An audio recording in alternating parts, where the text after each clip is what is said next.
The growing confidence in the macroeconomy owes a lot to the prudent management of our finances and monetary affairs over the last 2 years. The prudent management by the Ministry of Finance and the prudent management by the Bank of Ghana. They've performed a complementary role in managing our monetary and financial environment.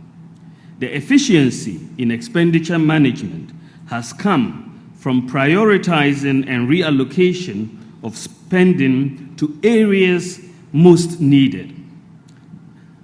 We had to prioritize. If you look at this graph, you would see that spending has come down as we reprioritize in this context, and that has resulted in the fiscal deficit on a cash basis reducing from 6.8% of rebased GDP in 2016 to an estimated 3.8% in 2018. Ladies and gentlemen, to give you a sense of the prudence in fiscal management, for the first time in a decade, Ghana recorded primary balance surpluses.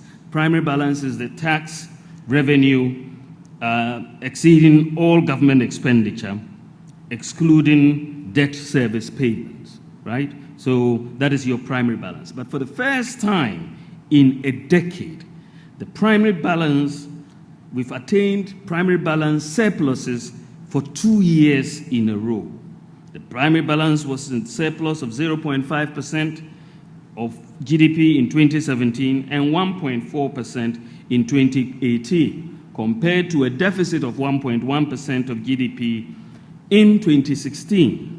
A positive primary balance is important because it means a slowing down of debt accumulation.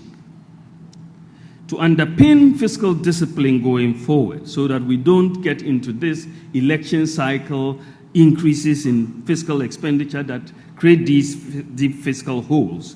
To underpin this going forward, Ghana has for the first time in our history passed a law, a Fiscal Responsibility Act, that limits the fiscal deficit in any year to a maximum of 5% of GDP and requires by law a positive primary balance. In addition, a fiscal council has been established to provide oversight and advice on the implementation of fiscal policy. These are new measures and new institutions that we have set up for the first time in our history.